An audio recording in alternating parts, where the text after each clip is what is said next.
Assalamualaikum dan selamat kembali. Sekarang ni kita akan membicarakan tentang mesyuarat lembaga. Dalam mesyuarat lembaga, ya, dalam fasal 39 Undang-Undang Kecil, kurungan 1, mesyuarat lembaga pertama hendaklah diadakan sebaik sahaja selesai mesyuarat agung tahunan, ya, seperti mana yang saya telah bincangkan sebelum sesi ini, ya, mesti diadakan sejurus, ya, kalau boleh sejurus selepas mesyuarat agung tahunan, ya, khas untuk melantik di kalangan anggota lembaga seorang pengerusi setiausaha dan bendahari, ya. Pada kebiasaannya selepas sahaja mesyuarat agung tahunan, ya, koperasi boleh melantik pengerusi setiausaha bendahari yang baru sekiranya perlu, ataupun sekiranya pengerusi setiausaha dan bendahari yang lama itu gugur mengikut giliran, ya, dan mereka haruslah melantik pengerusi setiausaha bendahari yang baru, ya. Kemudian kurungan 2, mesyuarat lembaga yang berikutnya hendaklah diadakan sekurang-kurangnya sekali dalam tempoh sengaja dikosongkan itu beberapa bulan, ya. Fasal ini menunjukkan bahawa tempoh untuk mesyuarat lembaga itu serahkan kepada keputusan koperasi masing-masing. Maksud saya ditugaskan ataupun terpulang kepada undang-undang kecil koperasi masing-masing, ya. Sekiranya ada koperasi yang membuat sebulan sekali ataupun 2 bulan sekali ataupun 3 bulan sekali untuk membuat mesyuarat lembaga, ya. Tapi rata-rata di Malaysia ini kebanyakan koperasi mereka membuat mesyuarat lembaga sebulan sekali, ya. Maknanya mereka membuat mesyuarat dalam tempoh sekurang-kurangnya sekali dalam tempoh 1 bulan, ya. Dalam 1 bulan sekali lah, ya. Kemudian dalam kurungan 3, ya, mesyuarat lembaga hendaklah, ya, juga diadakan sekiranya, ya, walaupun dia dah tetapkan, ya, 2 bulan sekali ke ataupun sebulan sekali ke ataupun 3 bulan sekali, tetapi dalam kurungan 3 ni mengatakan bahawa sekiranya, ya, perlu, ya, dalam 3A itu Suruhanjaya mengeluarkan arahan, ya, jadi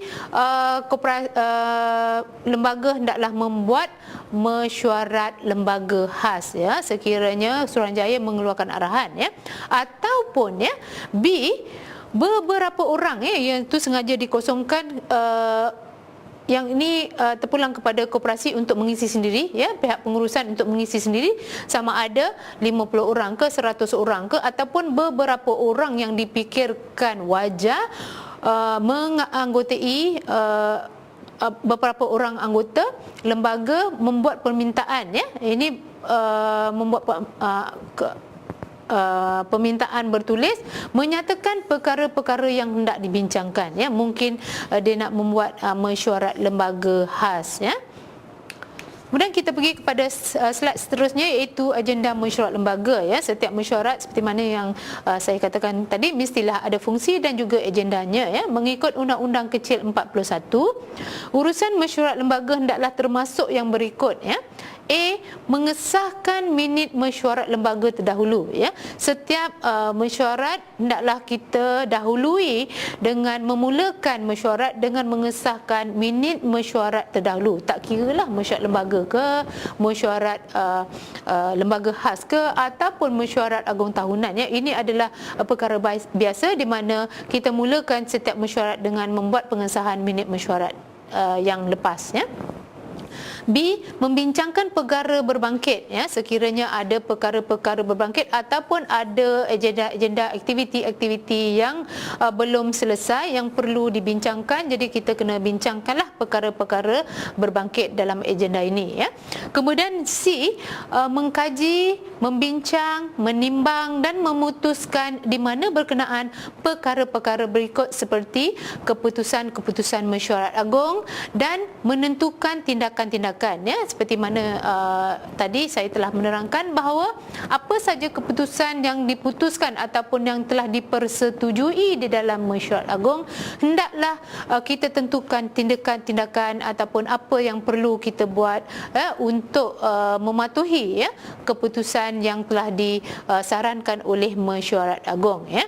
Dan kedua, laporan jawatan kuasa audit dalaman, ya, sekiranya ada, ya, pada kebiasaannya jawatankuasa audit dalaman akan membuat laporan, ya, sama ada 4 bulan sekali ataupun 4 kali setahun ataupun 2 kali setahun, ya. Jadi setiap mesyuarat lembaga itu hendaklah seelok-eloknya disarankan supaya membaca ataupun membentangkan laporan jawatankuasa audit dalaman, ya, ataupun mengkaji, ya, apa saja laporan yang telah dibuat oleh jawatankuasa audit dalaman, kerana mungkin ini merupakan, ya, laporan jawatankuasa audit dalaman ini merupakan dapatan-dapatan daripada kerja-kerja audit yang jawatankuasa itu telah buat, ya.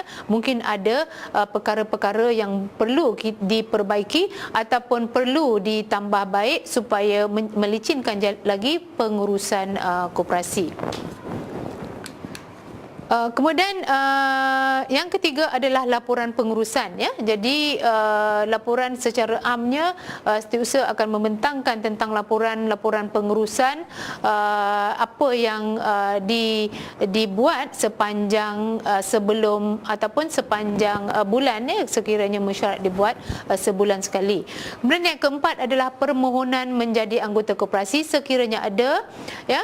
Jadi setiap bulan anggota lembaga bermesyuarat akan membincangkan tentang permohonan anggota baru yang nak menjadi anggota dan membuat pengesahan, ya, penerimaan, ya.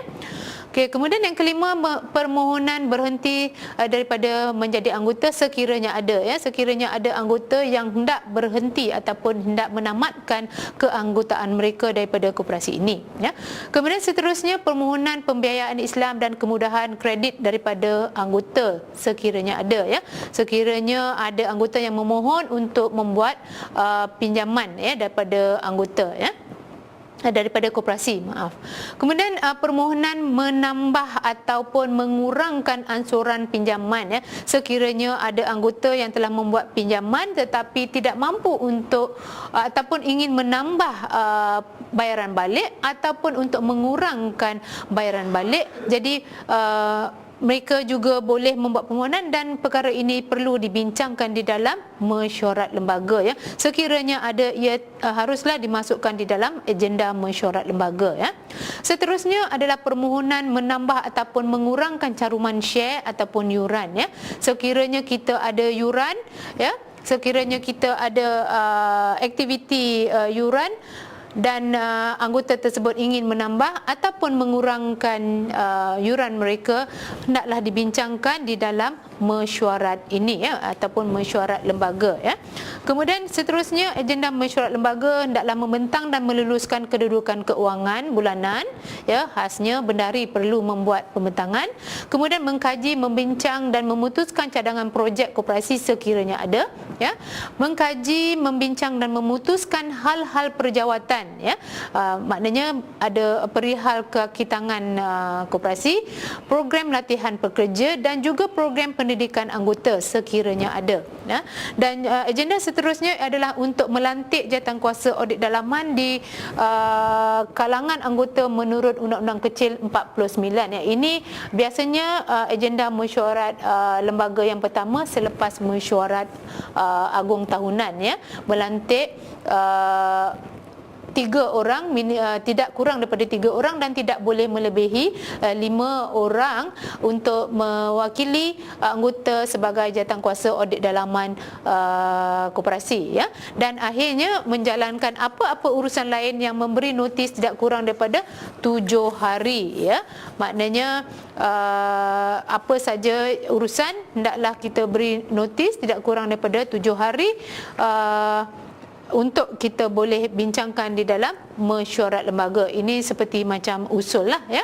Jadi tuan-tuan dan puan-puan, saya akhiri sesi ini dan saya akan sambung tentang minit mesyuarat